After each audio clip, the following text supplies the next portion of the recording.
안녕하세요. 저는 한자 속에 숨겨져 있는 창세기를 발굴해서 전 세계인들에게 보고드리고 있는 1914 그린 유튜버 정대식입니다. 오늘은 간머리와 민간머리 그리고 지붕처럼 생긴 이 한자의 부수가 과연 무엇을 의미하는가를 자세히 설명드리도록 하죠. 창세기 1장 7절입니다. 특히 여기 보면은 공간 아래의 물과 공간 위의 물로 나누셨다 그랬죠. 이게 공간 아래 물은 바닷물, 강물, 지하수 뭐 이런 것들이겠죠. 근데 공간 위의 물이 무엇인가 하는 것입니다. 바로 이것이죠. 여러분들 잘 아시겠지만 대홍수를 일으킨 것이 바로 이 공간 위의 물청이 터진 거죠. 개천을 냅니다.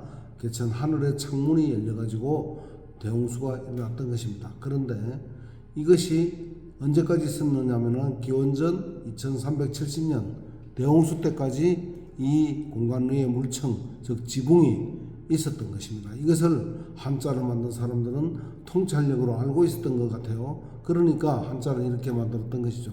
한자에 보면은 부수가 실제 지붕같이 생긴 것이 있죠. 또 이렇게 민간머리가 있죠.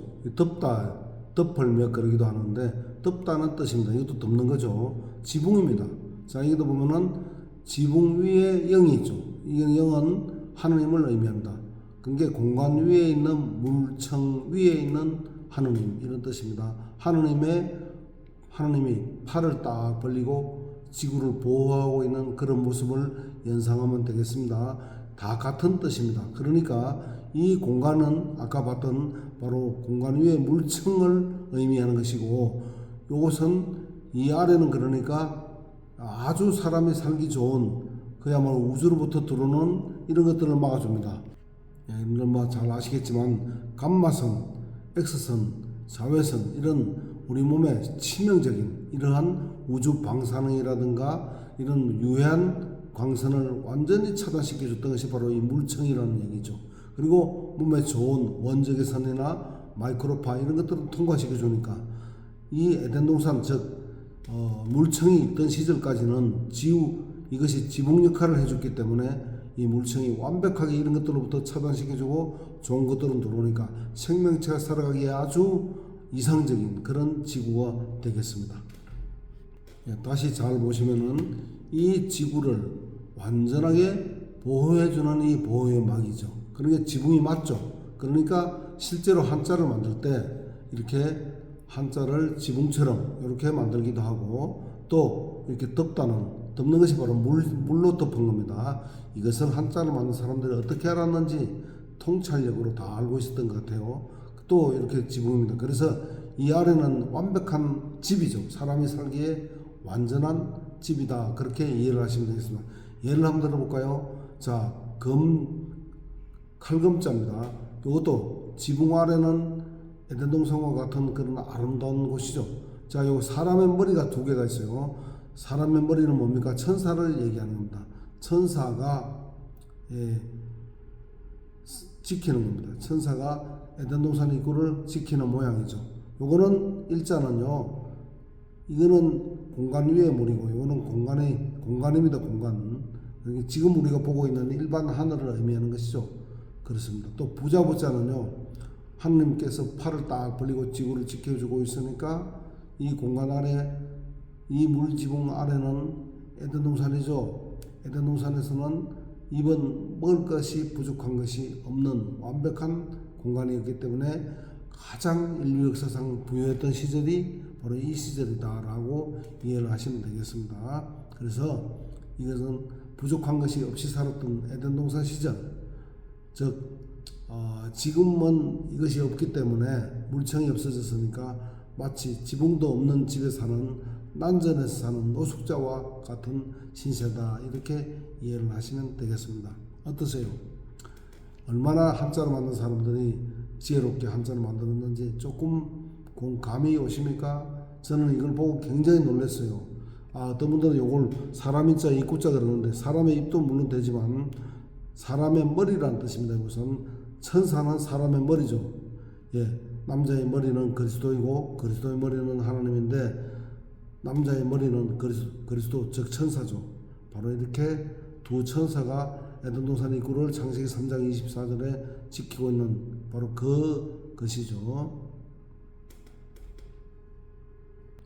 제가 순간 착각했네요. 이것은 검소하다는 뜻을 의미하는 검소할 검자입니다. 왜 검소하게 살아야 되느냐? 이 에덴 동산에 물 지붕이 없는, 즉 에덴 동산 안에 들어갈 수 없기 때문에 쫓겨났죠. 천사들이 이렇게 지키고 있으니까 사람이 검소하게 살 수밖에 없는 것입니다. 우리 마음속에 이 서 있는 사람, 완전한 사람이 되기 위해서 마음은 가지고 있지만 들어갈 수가 없죠. 지금은 완전한 사람이 아니라 불완전한 인간으로 되어버렸기 때문에 이 안에 에덴 동산 안에 부유하게 살았던 시절에 비해서 아주 검소하게 살 수밖에 없습니다. 그렇죠? 그래서 검소할 검자다. 여기에 칼도자가 들어가면 이제 칼검자가 되는 것이죠. 그렇게 이해를 하시면 되겠습니다. 이 칼검자 한번 보십시오. 자, 에덴 동산이죠. 이 지붕 안에 완벽한 집 에덴 동산을 천사들이 지키고 있으니까 이제 들어갈 수가 없습니다. 그래서 칼로 지키죠. 칼로 돌아가는 불칼로 양쪽에서 둘이 지켜 창세기 3장 24절입니다. 그 모양을 그대로 본뒀는데, 자, 지키고 있으니까 이제 칼로 지켰기 때문에 이것을 칼검자다라고 이해를 하시면 됩니다. 이것도 보니까 자, 하늘 아래 에덴 동산에서의 입인데 아까 부자에서는 하나님 시자가 붙어 있지 않았죠. 하나님이 없었기 때문에 혼자 있을 때는 먹는 입으로 해석하면 됩니다. 먹을 것이 부족함이 없었기 때문에 부자였었는데 이번에는 복복자입니다. 뭐가 복이냐 이 말이죠. 하늘 아래 에덴 동산에서 하나님과 이때는 상대가 있을 때는 대화하는 입으로 생각하시면 됩니다. 하나님과 대화하면서 살았던 때가 가장 행복했다 이런 뜻이 되겠습니다. 빌다 할 때 빌 축자입니다. 축복하여 축복. 자, 이게 무엇이 축복입니까? 잘 보세요. 자, 이것이 사람이죠. 어진 자죠. 사람은 어진 사람입니다. 어진 사람이 누구죠? 바로 어진 사람의 우리 사람의 가장 머리란 뜻입니다. 가장 첫머리가 누구죠? 아담입니다. 이 아담이 하느님과 나란히 거닐면서 아까 복자는 하나님과 대화하는 것이라 그랬죠. 그러니까 축복이라는 것은 원래 에덴 동산에서 하나님과 나란히 이렇게 걸으면서 이렇게 대화하는 이런 것이 가장 복됐다. 입으로 하나님과 대화하면서 살던 에덴 동산 시절이 돌아가는 것, 그곳으로 가는 것이 가장 큰 축복이다. 그런 뜻이 들어있다는 얘기입니다. 이 외에도 많은 한자들이 있지만 오늘은 이 간머리 지붕, 이것도 바로 하늘 지붕을 뜻하는 겁니다. 물지붕을 그렇게 이해를 하면 되겠습니다.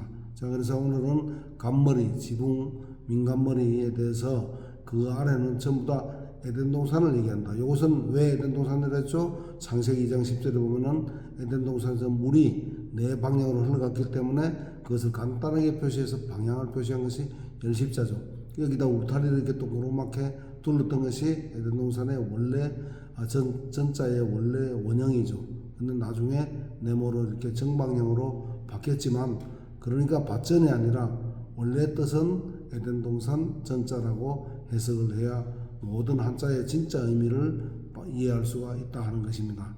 자, 오늘은 간단하게 몇 자를 살펴봤는데 한자를 만든 사람들의 지혜와 통찰력이 얼마나 대단했던가. 지금이야 로켓을 쏘아서 우주로 나가서 지구를 보니까 훤히 알 수가 있지만 그 당시에 어떻게 한자를 만든 사람들이 바로 이와 같은 지붕이, 이와 같은 공간과 공간의 물청이 있었다는 것을 알게 되었고, 또 이것을 어떻게 이렇게 한자로 이렇게 표시를 할 수가 있었는지 얼마나 지혜롭습니까? 그렇죠? 이런 것을 우리가 한번 생각해 본다면은 한자 속에 숨겨져 있는 이와 같은 창세기 이야기를 잘 알기만 해도 성경이 얼마나 정확한 책이며 우리가 믿을 수 있는 책인가를 한자를 통해서도 알 수가 있는데, 우리가 지금도 사용하고 있는 이 한자 속에 창세기 이야기가 이렇게 많이 들어있다는 것을 현 학계는 진화론 학계이기 때문에 이런 것을 감춰왔어요. 이것을 숨기기 위해서 실제로 1975년도 제가 중학교 2학년 때입니다. 그때 실제로 교과서에서 한자로 완전히 없애기도 했었습니다.